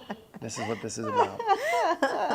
So how would you talk to others about advocating for themselves in the healthcare system? Oh, that's a good one. If you know what you're going for, if you have some idea about why you're there, you know, just stick to what you do and do not want done to your body, right? Like, have a game plan before. I learned this when I was pregnant, like in my pregnancies. You know, you just kind of go with whatever they tell you. But one thing that always stuck with me was, you know, not getting any shots. I mean, my first pregnancy 18 years ago, almost 19 years ago now, you know, that was just like a constant, like, it was just a no-brainer. You don't get shots during pregnancy. So, and then all of a sudden they changed it, and I was asking, like, why? Why would they change it? And then you look at the risk benefit of what they're offering and what the alternative is. And if they even offer an alternative. If this doctor is not open-minded about, you know, what you want, what you do and do not want for your body, then you always have the choice to just choose a different doctor. Yes. You're the CEO. You're the CEO of your body, and so you don't, and you're paying them. They're Exactly. so, I mean, they should do what you want. So a lot of people forget that, like, Yeah. they're working for you. And so it's okay to say no. Or even in the hospital, like, I remember during or after my first baby, and people were like, did you know if you and a nurse don't vibe, you can actually ask for a new nurse. It's okay. Like, you're paying them, they're working for you. Just like if you had an employee that you guys weren't vibing and you needed to let them go, you do that, right? Yeah. And the same thing for being in the hospital or whatever your situation, with healthcare, having a nurse or a doctor. That's right. You get to choose if it's a right fit or not. Yeah. I was like, Exactly. what? Exactly. I could choose a different nurse? I know. Well, I had to complain about one nurse. After my surgery, I did complain about one of the nurses because she was slow to bring me my meds or even help me go to the bathroom. I mean, I Oh had my back goodness. surgery and it was very difficult for me to get up. I couldn't understand why my arms don't work.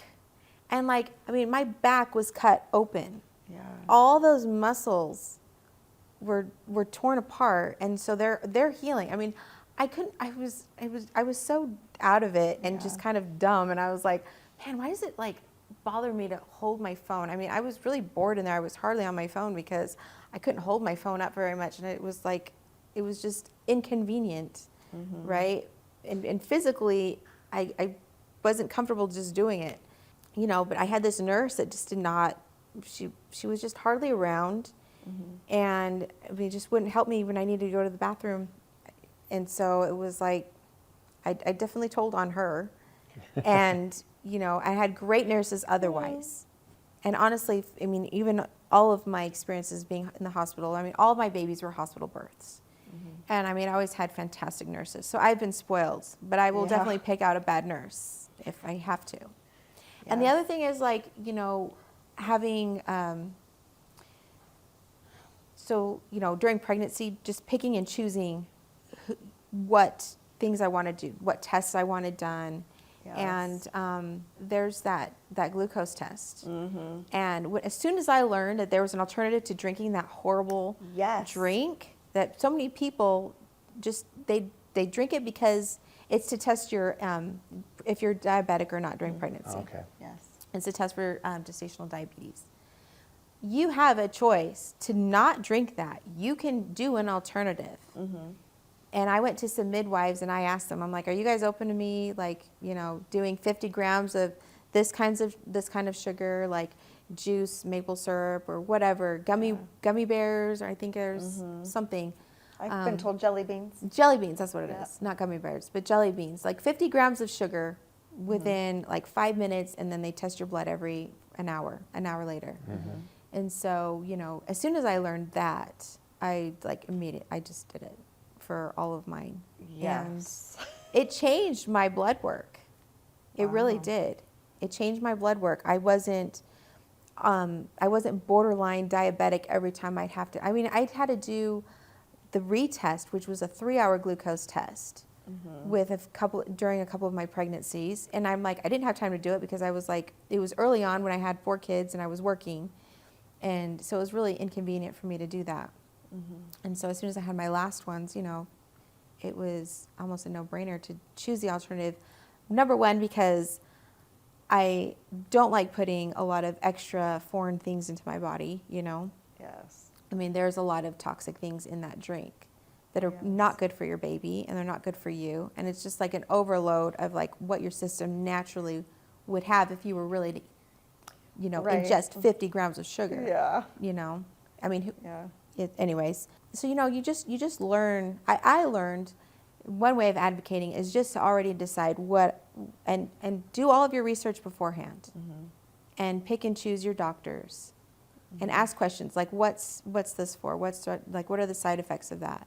Not to be afraid to ask too. I know there are some doctors. I haven't necessarily experienced this a whole lot, but I know some who have, where they ask questions and the doctors get frustrated. Sometimes because they don't know the answer, or because they don't want to be questioned. Yeah. And it's no, this is what I should be doing to make sure that this is the best thing for me or my child or whomever. Yeah. To figure this out. Yeah, not just be told Exactly. what to do. Exactly. And I was one of those weirdos that actually loved the glucose drink. At the time, I think I would probably throw up if I drank it now. I'm a lot healthier than back then. It wasn't that bad for me either. It didn't taste as horrible, but it No, wasn't. it It wasn't oh, I want more of this. It wasn't anything like that. But I Oh, could I was. tolerate it. I was like, oh, I could drink more of this, but then finding out, all the ingredients, and I'm like, what? Why are they having us drink this? This is horrible for you. Yes. So once you know better, you should do better. Yes, exactly. And something else that I don't think a lot of people understand is that I've seen so many women in different groups online, especially like pregnancy groups and stuff like that are like, oh, I'm like 35 weeks along. My doctor and I do not get along. They're being pushy. They're telling me what to do.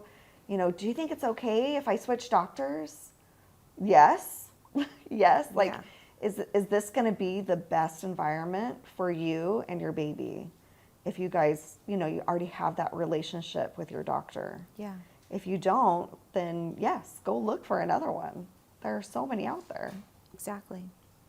Well, so now I have an 18-year-old, and I'm like, okay, she went on a trip with my parents, and I'm like, okay, well, I write a letter to, I write a letter authorizing my parents to seek health care if they need it in emergency or an accident for my Yes. kids. And they're allowed to be present for anything that is done to my kids until I can get there and consent, and they're going to follow what I want. And so, but my oldest, I said, you're on your own. Do you want to write a letter for me? Do you need me to do you need a letter for me? But she knows what she wants for her body. But I was like, I think we need to be proactive about teaching our young adult children that maybe getting them like a living will or something like that. And you need to choose somebody to advocate for you, because if you go into the emergency room on your own, you're on your own. Yeah. Okay? I can't help you. They're not going to listen to me. So if you want me to be an advocate for you, we need to we need to put it in writing. I didn't think about that. Yeah, well, that's something that's really, really important for, I think it's just really important. Like a lot of us with this, with a mindset of like, I want my bodily autonomy here. Like I don't want anything done to my body that I don't consent of. Yes. And like I have my husband, like every time I go into the hospital, I have a living will. My husband, he's, I've had it since my first one. And it's basically the same, nothing changes. It's like he's the one that's going to decide what's done in the event I can't choose for myself. But it should also be that way for our adult children to know, like, if they don't have a partner or somebody, a spouse, like legally able to make those decisions. Well, there's so many people who don't know how to advocate for themselves because they don't know what they want specifically. I mean, we all kind of generally think, I want to be healthy, but it's almost as if we have absolved ourselves of the responsibility for our own health because they're smarter people, right? I mean, That's right. they're people who are educated, who are trained for me to be healthy, right? For me to live a life full of optimal health. And I think what people are starting to realize is, and this is with all due respect to the many, many great healthcare practitioners, right? From all different types of disciplines. But as we talk, this podcast is about being the CEO of your mind, your body, and your money, right? The big three self-care things for women and men, but this goes for women, is that, wait a second, not everybody has my best interest in mind. Wait a second, what we're feeding our children that is in the system, right? What just kind of naturally flows through our economic system, our infrastructure, our delivery, our groceries. Wait a second. Who's controlling that? And is it healthful? And you walk into a grocery store, folks, 80% of what you are going to walk by is processed, highly processed, or ultra processed, right? And then when you develop some condition that you need some professional help with, assistance. What we're realizing is, and many healthcare practitioners are coming out and saying this, listen, I'm serving a revolving door for the same problems, and I don't necessarily have the training, right? What I can do is I can give you some meds, right?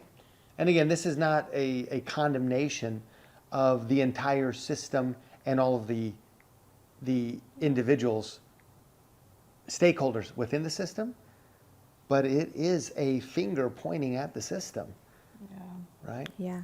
Like, is the healthcare system there for health and for healing, or is it there to address symptoms, right? I think it was when I was in medical assisting school that one of my teachers, because we had a different teacher for each subject, and one of my teachers said, you know, when people complain, you have to remember that the doctor is still practicing. And I was like, oh, duh, you know? So don't give them, you know, well, here, take care of me. It's, no, like, let's counsel together. Let's figure this out. And just remember that they're still practicing. That's right.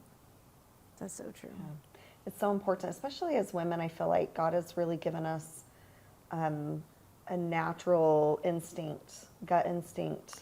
Intuition. Yes, that's what I was looking for. Women are very intuitive. It's Yes. part of our divine feminine role. Yes. Is that intuitiveness. Yes, as far as like listening to that intuition, I had been doing some digging into the role of the healthcare system. I had been looking into the reasons for why doctors suggest and push certain medical things on children. So I've been doing some deep diving that way. My mother-in-law had been trying to educate me for years. And I had, you know, my husband and I felt comfortable with the research I had done where I felt like, well, I feel like this is really necessary.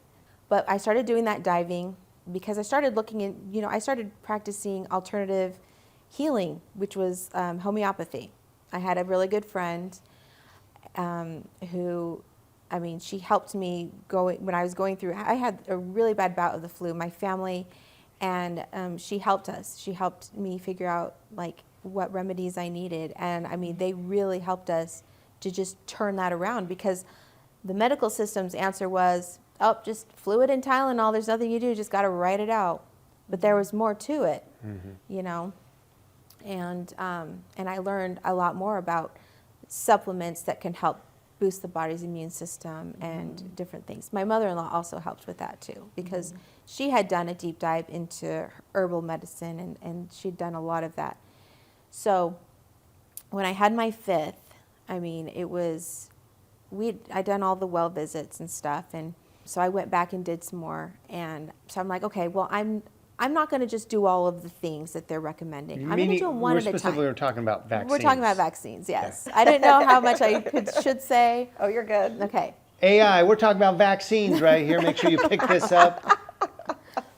And so I was in that office. I consented to one shot. I'm like, okay, I want to space them out because she's at that age of getting all of these ones. Why do we need to give them? Why do we need to give them the it all? bazooka gun? Exactly. Right? Yes. Yeah.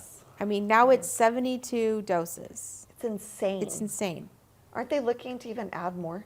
Yes. Oh, they already have. I mean, if you've added the COVID vaccine at 6 months. That's right. Right? I think They've cleared that one up. The flu vaccine, that's added to the other schedule that was already so blown up. Exorbitant. Yes. Well, I mean, if you go back to when you and I were, you know, young girls, Oh, yeah. they were like maybe 18 I that think we you're got. right. Yeah. And now it's closer to 80 or more. Yeah. Like, this is crazy. It's so crazy. Even the formulas of what they're using have also changed. Yeah. And it's, okay. I'm like, we could go off We on this could go rabbit hole. on because I was recently in a medical office with my daughter and I was reading, you know, they have flyers like your child is exposed to hundreds of thousands of immunological bacteria and substances every day, and their body is overcoming Scare tactic. it. Except there are toxins mixed with those, you know, hundreds of immunological things that are in the vaccines. And that is why, and without those toxins, the body will not automatically react to the immunological substances, right? It needs those toxins to activate. So I'm at this I'm at this well visit that was supposed to be 9 months. I think she was about 12 months, right? So I was okay, I'm just going to consent to this one because I want to be good and follow all the rules. So I'm waiting for them to come back with it, and I just get this awful feeling, like deep, dark, you are doing something wrong feeling. And I was just like, okay, I'm going to listen to this. And so I said, you know what? I changed my mind. We'll do it next time we come in. And I didn't go back. I mean, I didn't go back and get more. Yeah. And I don't regret it. And I think that there was a reason for that. And I may not know the definitive answer, but I know that there was probably something that could have happened. Absolutely. And this child actually has speech delay. She didn't talk till she was close to 3. And, you know, I think that those vaccines early on did contribute to her to this thing because, anyway. Yeah, we've had experiences with at least one or more of my siblings who've had reactions to it also when they were very young.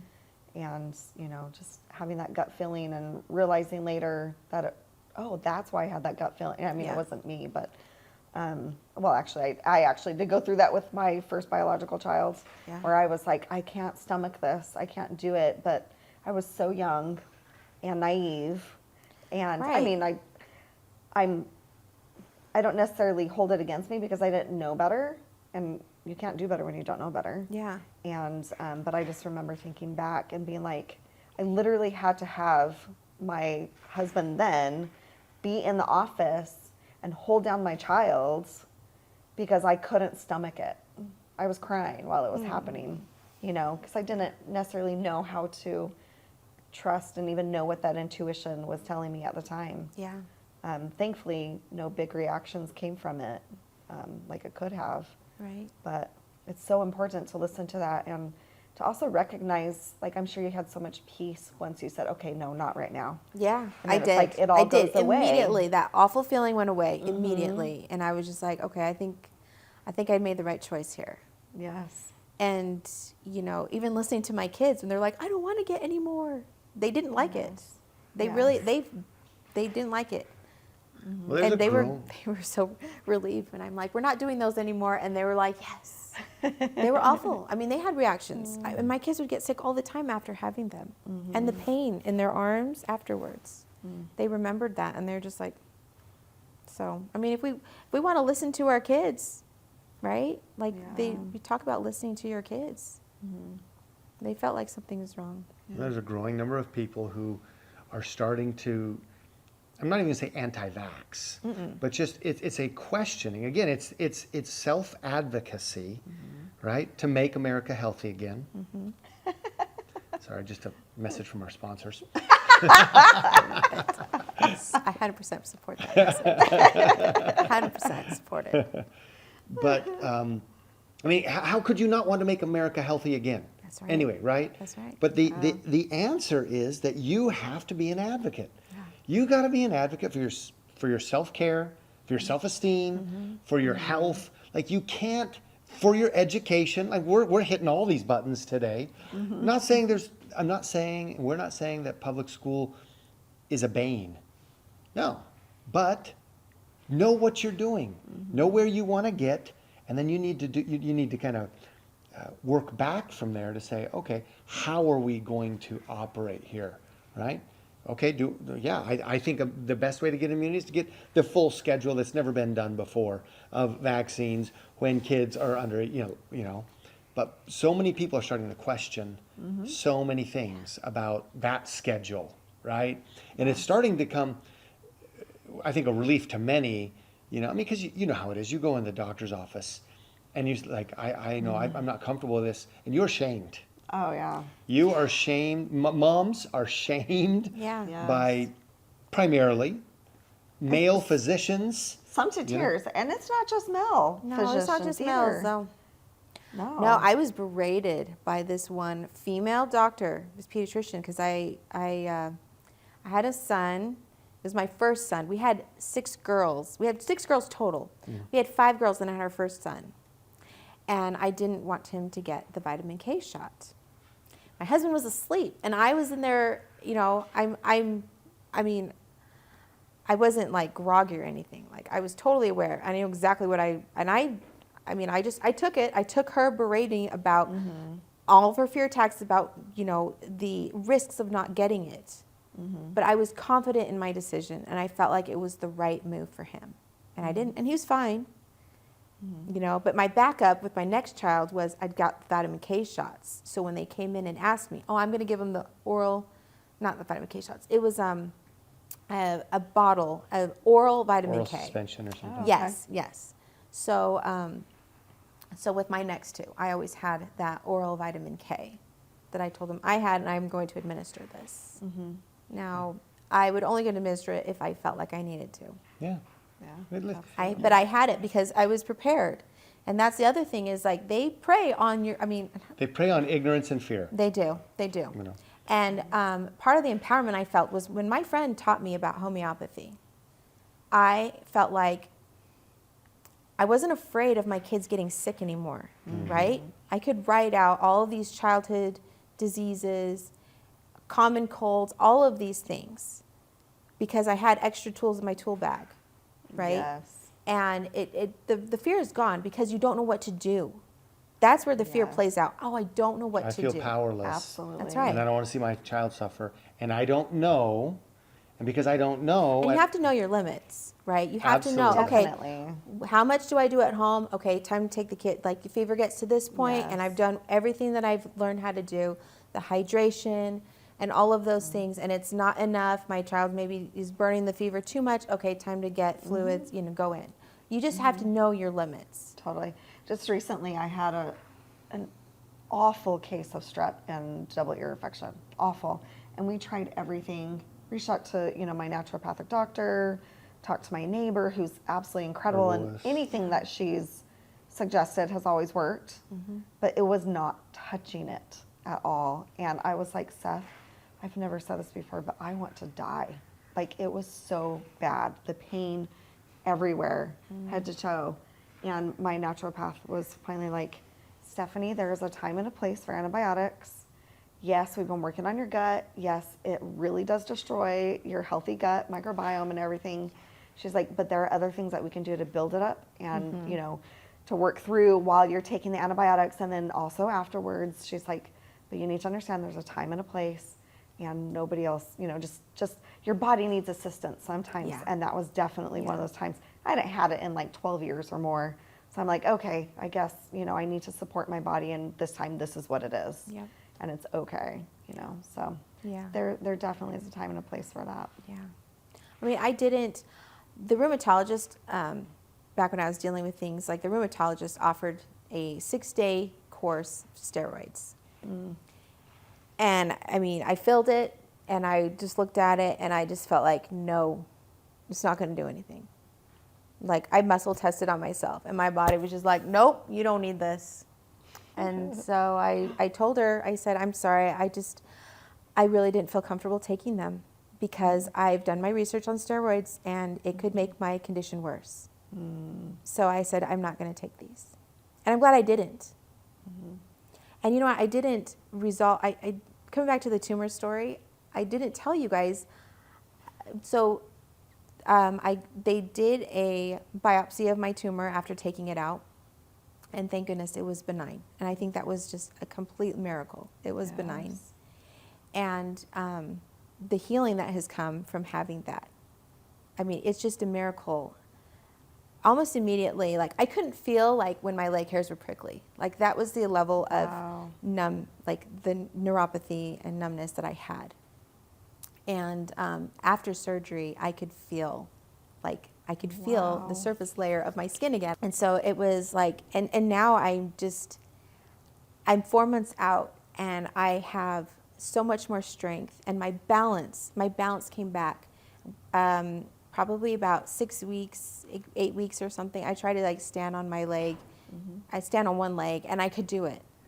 I mean, it was just little by little. But I mean, I've just huge strides in only 4 months, because they told me it could take 12 months to a year. You'll see what progress you make. cow. That's what you get. Holy cow. And so, yeah. So, I mean, that in itself is another miracle. I think God has work for me to do, and I'm just so grateful for that. right? Like I just Absolutely. feel completely blessed. Sometimes I feel like I don't deserve it, but don't we all feel like we don't deserve the good things in our life sometimes? Sometimes, yeah. You know, I deserve it. Just everybody say I deserve everyone it. needs to. Yes, You you do deserve it. You give yourself grace. Like Yes. every day. I mean, I may not accomplish all of the things on my to-do list, but I'm trying, and I give myself grace for it, and I just know like God knows my heart, right? And I'm just gonna try to do my best every day to serve my family and help teach them what they need to know, because I'm still here, so I have a lot to teach them. Definitely. And I mean, I had thoughts in the MRI, like, I mean, just that MRI the day before my surgery, and I just didn't know. I mean, I was so emotional. I'm just crying in there, and I'm just like, but God, I am not going to give up. I'm not ready to leave my kids. So don't let me die. I want to keep going. This is me now. Like, I'm going to fight. If it's cancer, I'm going to fight. But I'm not ready to go. This is it. So, you make choices all the time, right? And we shouldn't give up, even if we're 80 years old. I think that you always have something to give. You don't stop doing good things.